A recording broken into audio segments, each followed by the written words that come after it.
Ryan, how concerned are you about LeBron going forward? I got zero concern because this gives LeBron the much-needed rest. This is more of a time deal. It's not an injury that prolongs through the season if you handle it the right way. And if I know anything about a groin pull, the one thing you know with LeBron James is he missed a chiropractic treatment. You know, he didn't hydrate the way he wanted to, and he's probably frustrated at himself. But this isn't anything that's going to hold him back. Team-wise, Chiney, the Lakers just knocked off the Warriors in that second half. So confidence-wise, you built confidence in Rondo. You built confidence with the supporting cast and young guys, and this is a schedule that's very favorable. This isn't Toronto coming up. This isn't the Warriors, you know what I'm saying? They got a really good schedule going forward, so excellent timing. Yeah, they have the Kings twice. I think they have the Clippers, which could be a challenge, but they're at home, you know, so they're playing. It's their backyard. Cut City, it's going to be a problem. I'm done with you already, Ryan. But when I think about this injury, I'm not necessarily overly concerned. I think they should be overly cautious. But I'm not concerned because if you look at LeBron James, the only thing that could hold him back from this injury is his pride. He's played in 156 consecutive games. That goes into the postseason in that count. And 116 regular season games, just one shy of his own personal record. So he would have wanted to push the boundaries just to get his record. But he should not be concerned about that. He should be concerned about getting his 9th straight finals appearance. So I think he's going to rest. And if you look at this, it's December, guys. We're in the holiday spirit. LeBron James is a December baby. His birthday is in 3 days, December 30th. He's about to be 34. And if you saw when he was injured, that's the first time we've really seen him shocked. His eyes got big. He was talking to his teammates. He's like, I heard a pop. He was concerned. So for me, when you hear these things, it questions his invincibility. He's about to be 34. How worried are you about their urgency in winning? Because after showing that he could potentially get injured, do the Lakers now want to win now, or are they going to still build towards the future? Yeah, I mean, for me, I'm a little concerned from the standpoint of, again, you talked about he's 34. I mean, this is a guy that's played 30,000 minutes. The next person is James Harden at 4,000 less minutes. So this is a guy that he's always been available. We always talk about athletes, the best of ability is availability. And what concerns me is sometimes as athletes, we tend to not save ourselves in these particular situations. He has a groin injury, okay, and these type of injuries can tend to linger. Remember Chris Paul with the whole hamstring situation? Raise your hand if you play with a groin injury and push through. Everybody here at this table. Oh, there's no question about it. But with these type of injuries, what can tend to happen is because he's logged so many minutes, he's been the Iron Man that we've been accustomed to seeing from LeBron James, these things can fester sometimes if you don't save yourself from yourself, because he's been so accustomed to pushing himself. Again, like you said, Ryan, the Lakers, they got a favorable schedule. Yeah. So I think the organization has to step in and say, look, LeBron, you've been the Iron Man, but we might need to put you on ice for a little while just so you can take care of this whole situation. See, here's the difference between Chris and LeBron.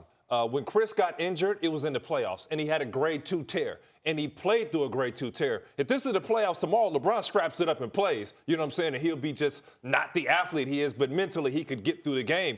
Chris played through it, and the problem with that, with a muscle tear, it gets worse. It tears. But if you let that muscle actually heal and you rehab it the right way, you're going to be fine. And sometimes there's concerns about an overcompensation injury, right? Because the body all works together. So if you got one thing that's not 100% all of a sudden, and he's had back injuries in the past, maybe worried about that lingering or coming back. True. Yeah, the back and the groin definitely playing a part. But beyond all, LeBron's going to get a mental break. This is a guy who early in the season, you know this, Chiney, you know this, Woody, he was almost breaking down going, this isn't quite what I expected in L.A. And the expectations as a Laker, just as LeBron James, those two together are way up here. But he needs this mental break, and this is perfect timing. If you think about how the Lakers played, they really had his back. And if there's one teammate that you want when you're out, it's Rajon Rondo, especially with his championship experience. And LeBron James, he's always succeeded and thrived in situations in which he's had players with irrational confidence. Players like Kyrie Irving when he was in Cleveland. Players like Dwayne Wade when he was in Miami. Guys that would literally take the ball and make you feel them with possessions, right? These Lakers, this may not be one player, but it's a collection of players that are actually gaining their confidence right now. When they played against the Warriors, how many times did you see 7 people in double figures? How many times did you see their centers go to work? Their backup went to work against the Lakers. So I mean against the Warriors. This is a team that is building their confidence, and it's coming at the right timing. But Rondo will be out tonight against the Kings, so obviously the leadership role has to defer to the next guys with him not on the floor. Yeah, and I feel like, again, from that Warriors game when LeBron got hurt, that was actually like a blessing in disguise for the Lakers because number one, you're going through adversity in that particular time because the Warriors went on a little mini run, which tested the Lakers. But I think with them sustaining that and actually pushing the lead further out from when LeBron first got hurt, I think moving forward for the Lakers, this will be an invaluable experience for them because, again, LeBron is 34 years old. And as much as we tend to look at LeBron as this Iron Man, you just never know when Father Time's going to come creeping up on you. So for guys like Brandon Ingram, and Kyle Kuzma, and Lonzo Ball, which I think will be huge for him to continue to build momentum and confidence in these guys.